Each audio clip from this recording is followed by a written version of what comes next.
Welcome to Partnerships for Social and Emotional Learning, a new series of podcasts from the Wallace Foundation. I'm Lucas Held, Director of Communications at Wallace, and I'm delighted to have you join us today. In today's episode, we'll discuss integrating social and emotional learning across the school day and out of school time. We'll hear about the challenges to achieving this across these two learning environments and the practical steps that schools and out-of-school time programs can take to develop mutually reinforcing social and emotional learning practices and routines. And I'm delighted to welcome our two guests today. We have Kim Price, who is Manager of Social Emotional Academic Learning, and that's an acronym that is pronounced SEAL, at Denver Public Schools. And we also have Katherine Plog Martinez, who is a consultant with the Forum for Youth Investment, who's supporting the Denver, Tulsa, and Tacoma PSELI communities. And Katherine previously co-led the Denver After School Alliance. So thank you both very much for joining us today. And let's start out with you, Katherine. Why is it important? Why should districts and out-of-school time intermediaries and programs think about linking SEL across these two environments? Thanks so much for having us today, Lucas, and I really appreciate that question. When I think about that question, I often start from my place as a parent and thinking about my own kids. When we think about young people, it is so critical, and for them to really be successful, the more continuity they can have across different environments, the better. So it's great if kids are receiving social emotional learning in school. It's even better if they're receiving social emotional learning in school and after school. And it's amazing if that social emotional learning can be consistent and connected across school and after school, instead of kids having to figure out, wait, am I supposed to manage my emotions here? They know that everywhere people are looking to them to be able to name their emotions, to build strong relationships, to plan and connect with each other.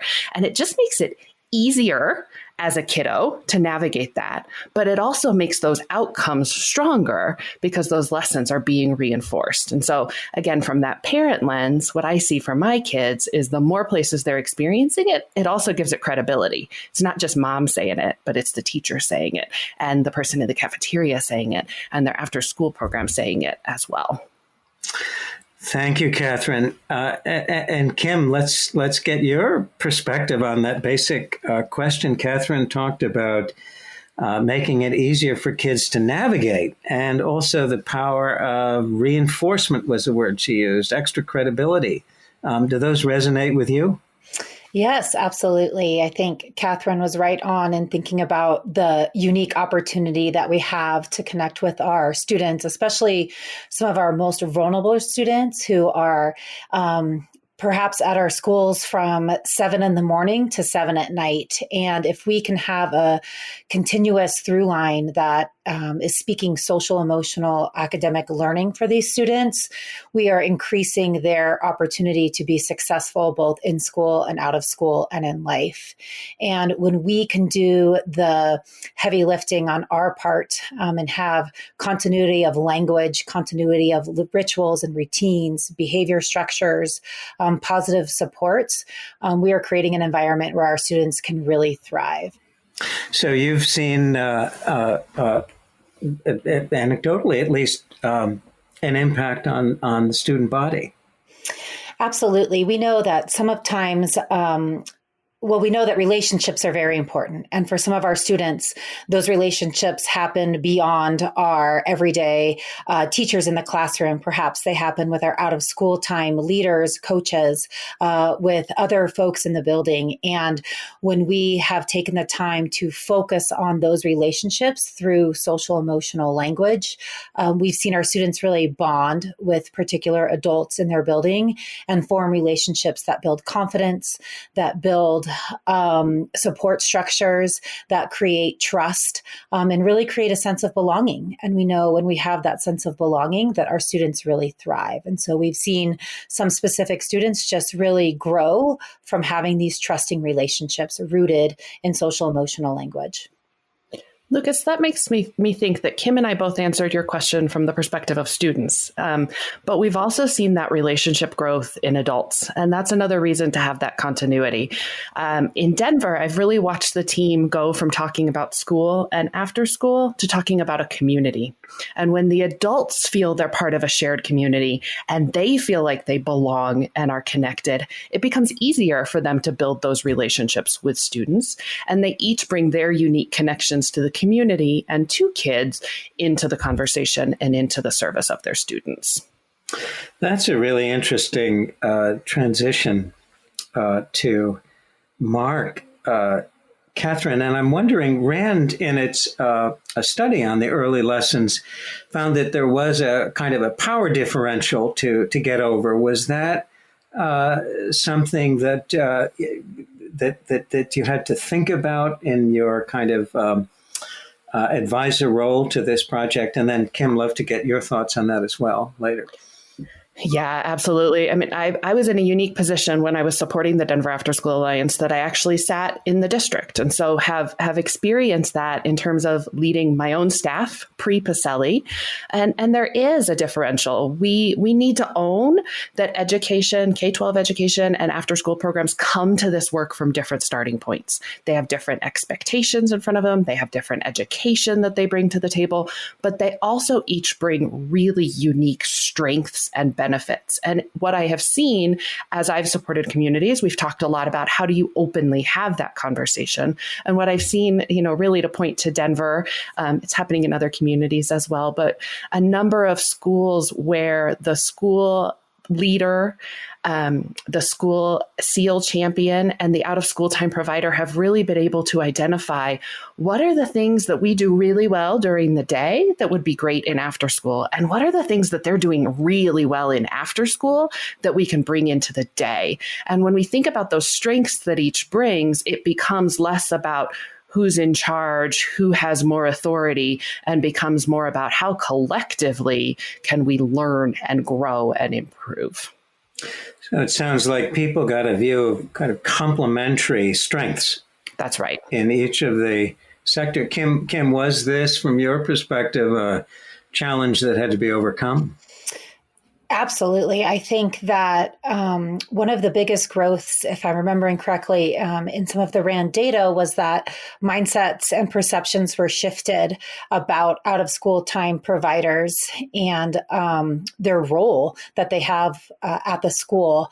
From being a teacher myself, we had students go to after school programming and, I just had them line up and I said, bye-bye, see you later. And I had no idea what they were doing with their time. And I think as an organization, something that the Denver After School Alliance has really done well is elevate what is happening after school to shift those mindsets from being perhaps seen as babysitters to truly partners in a child's education and a student's education, and having the opportunity to support growth within that for that student. And so teachers, educators really shifted their mindsets when we started creating space for these partnerships, for conversations where they could collaborate about a student, where they could, in fact, even in some cases, look at student data that was in school and out of school, and they could collectively problem solve and come up with some great ideas specifically around perhaps supporting behavior, or if a teacher was having a hard time connecting with a kid because these relationships grew, they could reach out to their out of school time partner and say, hey, I'm just having a really hard time connecting with Marcus. And the out of school time professional will be like, did you know that he has 3 sisters at home, and, all of these things are happening? And they were like, oh, and they could really come together and wrap their arms around the student through these relationships, these mutual relationships that had been built. And this this acknowledgement that we really are one school, one team, one community that all has the same focus on the success of our students. And so that growth was unexpected, I would say, in shifting those perceptions. And I think part of one of the biggest levers to the success of the PSELI programming. Very interesting. And it's so interesting you're both talking about mindsets, because in many accounts of organizational change, folks tend to immediately go to, okay, what are the 3 things we're going to do tomorrow? What are the 3 practices? But you're pointing to the kind of mental maps people have in their heads as something that maybe is if not a precursor, then a kind of necessary accompaniment to practices. So really interesting. Let's talk about what it took to make this partnership work. So I think folks have heard from you about benefits for students, additional continuity, reinforcement. Should districts and out-of-school time organizations thinking about this be ready to invest time in this? What does it take a lot of work to have these mindsets change and to make the partnership work? So maybe let's start with Katherine and then go to Kim. The short answer is yes, it takes a lot of time. Your comment about really wanting to start with the tactical resonated so much. So I was still with Denver during the planning year and the first year of the PSELI grant, and we had probably an overly ambitious plan. We intended to get to curriculum with kids in the first year. And what you identified and what Kim is speaking to around mindsets really was our big early learning, that we actually needed to get to where we wanted to. We had to go slow to go fast. I know people say that a lot, but we had to pause and we had to really focus on the adults first. And there were multiple ways to focus on the adults. One of them was in helping adults think about their own SEAL skills and competencies. But the other, and the place where it takes time, is in spending time together. We talked about building a community. You can't build a community if you're not sitting in a room together. So our implementation teams for social, emotional, and academic learning, and this is true, most of the PSELI communities have built school and OST partner implementation teams. They have to meet regularly and consistently. They have to have time eventually to get to the point that Kim talked about, of talking about individual kids, but starting with the conversation about what is it that you do and how does SEAL fit into that? How does social emotional learning fit into that? And what might you bring to the table? And what do we bring to the table? And they also had to spend a lot of time practicing some of the SEAL practices themselves. Most of the communities use what we call the 3 signature practices: warm, welcome, engaging activities, and optimistic closures. Those provided times for the adults to connect as human beings. They needed to get to know each other as people, to know what they brought, not just in terms of their role and their organization, but as a human being. Kim, how about from your end? Should districts be prepared to really invest time into this to make it work? I absolutely agree with Katherine in that it does take time, but I think even more so is intention. I think we have a lot of time, meetings, all of these things scheduled, and especially this past year that we've had, we know a lot of things don't go as planned. And so I think it isn't necessarily about finding more time, but how can you leverage the current time that you do have? And I think that is something that we just heard in a meeting yesterday with some of our school-based staff was, we have found a time to meet regularly, but not just found the time, prioritized that time and made the best use of that time. And so even if it's, walking down the hall together, or I think some of the biggest learnings we saw was our out of school time staff would come just a little bit early and visit classrooms and see kiddos in their classrooms and see the language on the walls and see that duality of common language and systems in place. And so just that little shift, but 5-10 minutes really was a leverage point for our staff. And so, yes, it's about time, but I hope people aren't hearing like more meetings or something like that, because nobody needs any more of that. Let's briefly hit on a couple of specific challenges that Rand's study raised. One was the challenge of the lack of readily available SEL curricula designed for OST, which made it a little tough to coordinate with schools.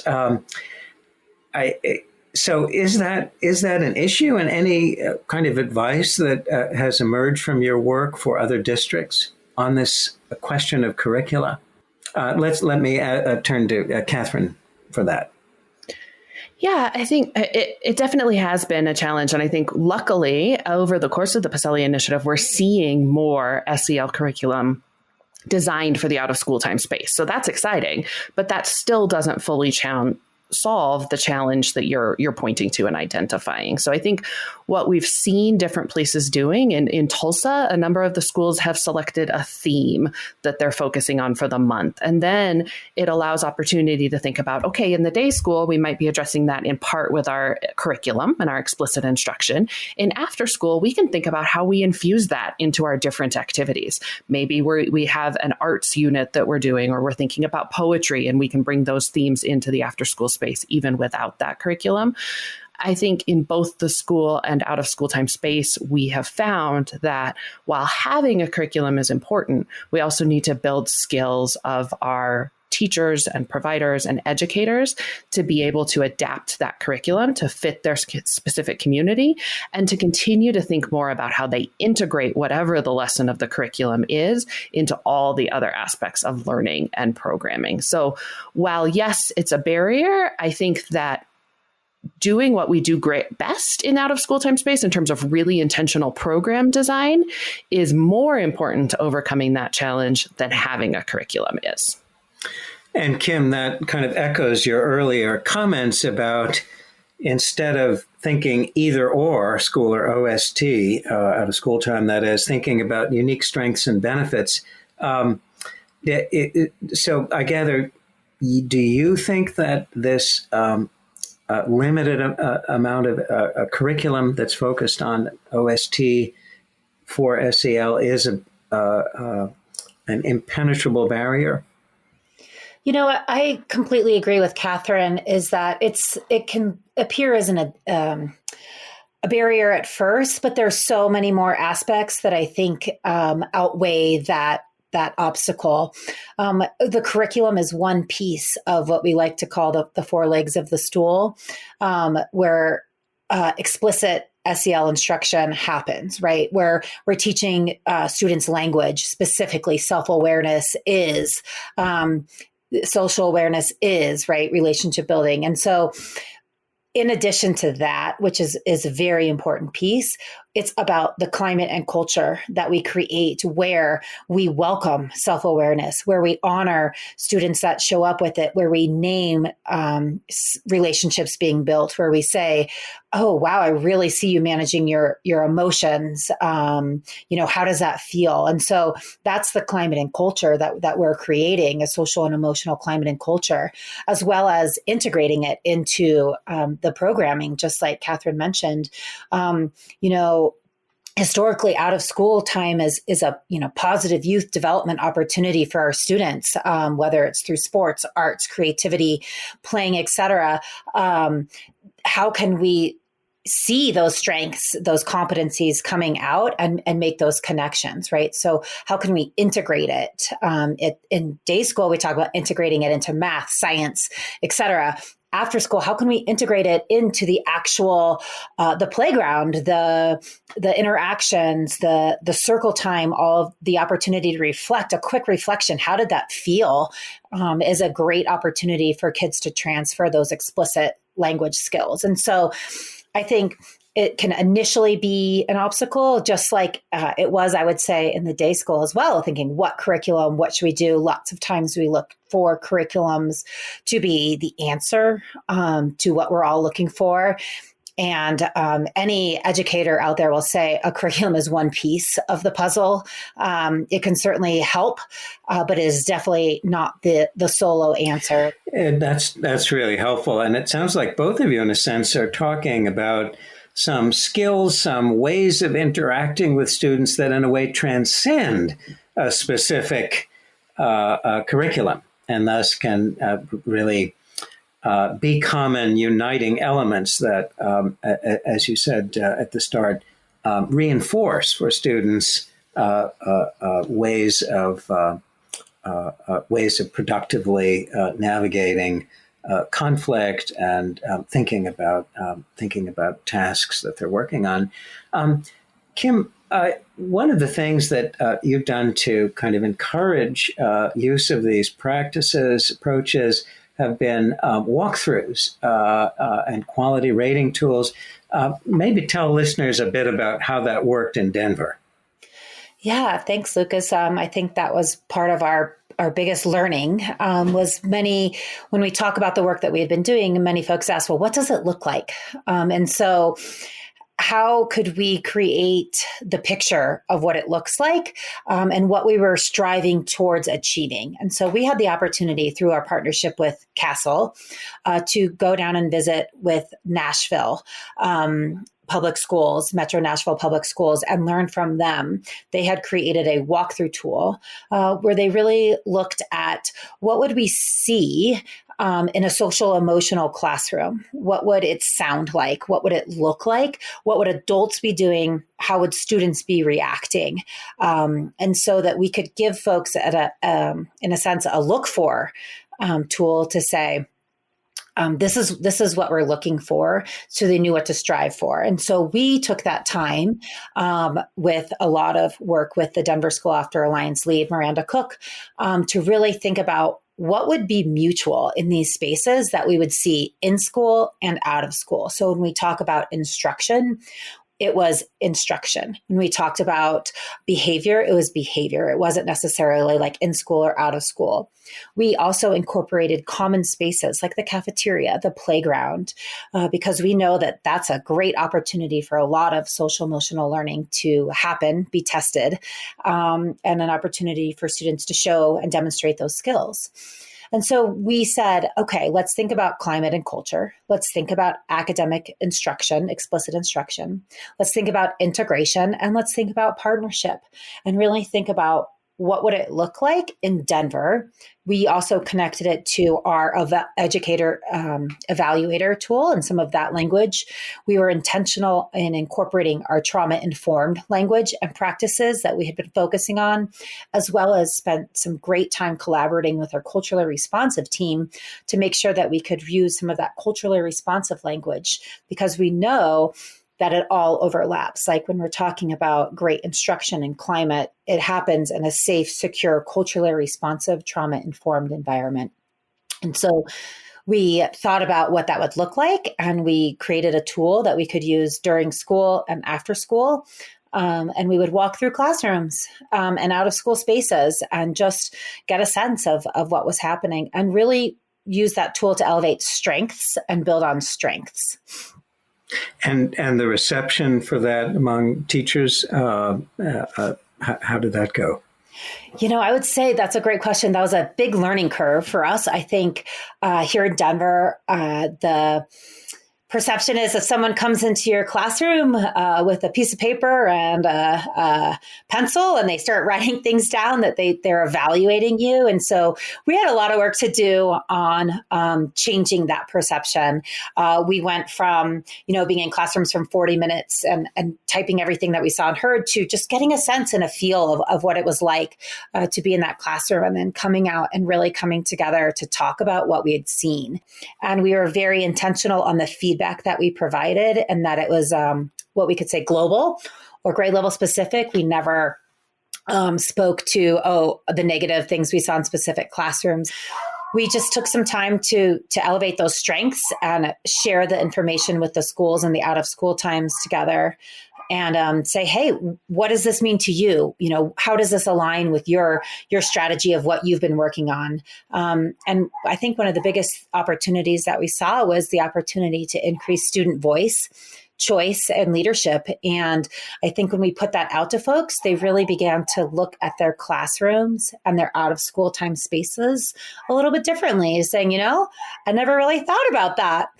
How do we move past jobs, and really get our kindergartners to be leaders? And I would say that's some of the biggest growth that we saw was teachers, educators really reflecting on the space that they were creating for their students to really let them shine and be the co-creators of the classroom, where that they could really use those social emotional skills.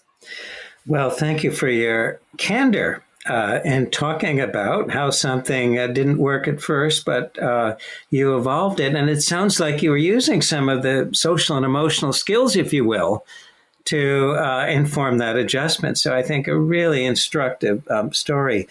Let's kind of close this discussion, but I want to turn to each of you and ask you to reflect on sort of what advice you might give to districts and intermediaries or providers who are thinking about this kind of collaboration. Let's start with you, Kim, and then we'll close with Katherine.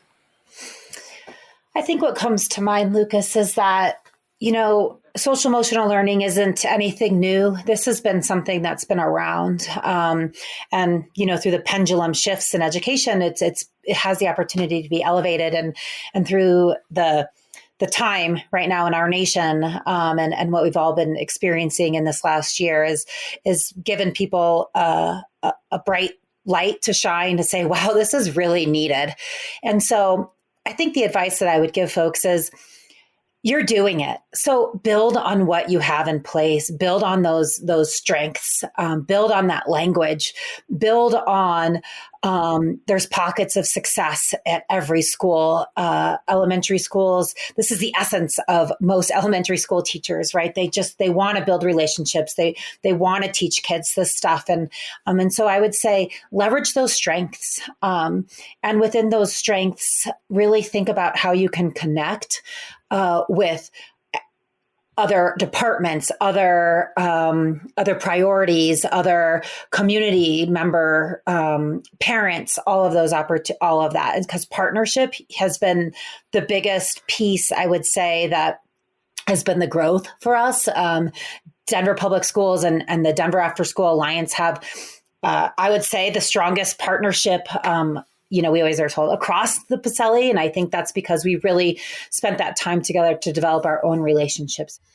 Thank you, Kim. Katherine, from your perspective, what advice would you give to districts who are thinking about this kind of partnership?